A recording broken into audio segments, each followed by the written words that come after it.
Jalanan pantai utara atau Pantura Pulau Jawa selalu identik dengan jalur yang panas, padat kendaraan, dan berdebu. Namun jalur Pantura Kudus Demak, Jawa Tengah sebaliknya. Di sepanjang pinggir jalan Pantura Kudus Demak berjejer tanaman terembesi. Jalanan pun menjadi lebih teduh.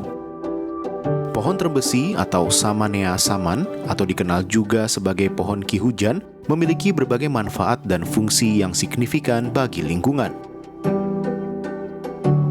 Pohon terembesi ini bentuknya, karakternya gitu ya. Memang dulu sejarahnya dia tumbuh banyak di padang rumput ya, di tempat-tempat yang tidak banyak pohon lain, sehingga dia bentuk tajuknya melebar. Sehingga salah satu fungsi penting di pinggir jalan adalah untuk iklim mikro, jadi sebagai peneduh antara lain ya di pinggir jalan gitu. Sehingga pohon terembesi ini cocok saya kira sebagai salah satu jenis pohon yang ditanam di pinggir jalan. Tak hanya menjadi peneduh, pohon terembesi mampu menyerap karbon dioksida dalam jumlah besar. Hal ini penting dalam upaya mengurangi emisi gas rumah kaca serta mengatasi pemanasan global. Nah, salah satu cara untuk mengetahui jumlah serapan karbon itu kan yang dihitung biomasanya. Biomasanya itu ya kurang lebih ukuran pohonnya. Nah, ini kita tahu terembesi itu pohonnya gede, pohonnya besar, sehingga serapannya dia relatif lebih besar dibanding pohon yang lain ya. Ada yang mencatat itu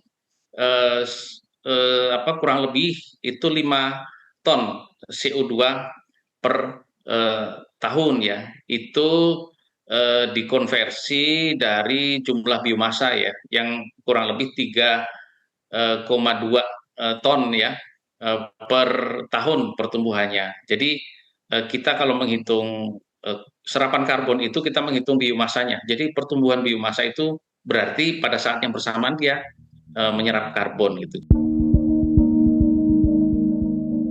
Keberadaan pohon terembesi di sepanjang Jalan Pantura Demak Kudus diinisiasi oleh Jarum Bakti Lingkungan yang berfokus pada pelestarian lingkungan.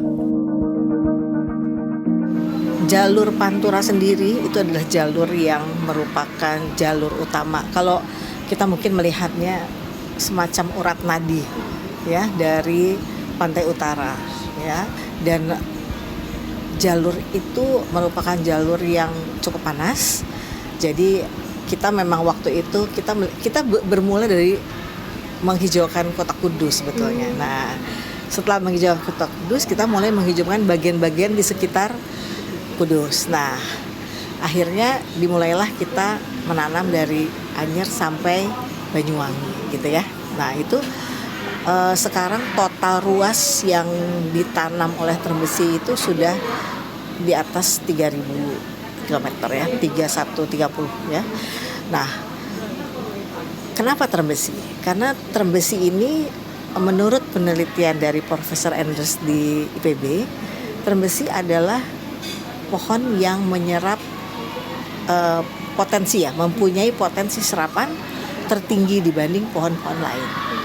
Gitu. Jadi karena melihat hal tersebut, kita dari kami dari Bakti Lingkungan Foundation melihat itu adalah pilihan yang terbaik untuk misi ini.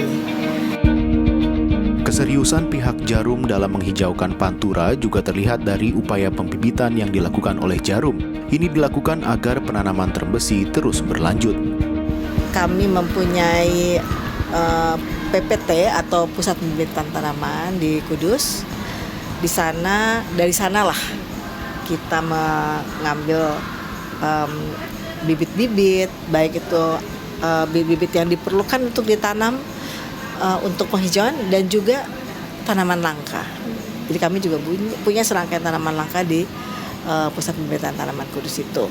Dan juga di Pusat Pembibitan Tanaman Kudus ada juga PPO, yaitu Pusat Pengolahan Sampah Organik. Jadi karena sampah-sampah organik di Kota Kudus itu ada di sana, kemudian berubah menjadi homey soil. Nah, homey soil itu untuk menanam pohon-pohon ini. Pohon-pohon di berbagai bagian di Kudus, termasuk ada Gunung Muria, ada pati ayam, dan juga masyarakat sekitar yang memerlukan humus soil. Penanaman pohon terembesi oleh Jarum Bakti Lingkungan merupakan contoh nyata upaya swasta ikut mendukung pelestarian lingkungan dan pembangunan berkelanjutan di Indonesia. Semoga deretan pohon terembesi makin memanjang, tak hanya di ruas Kudus Demak, tetapi juga di seluruh Pantura.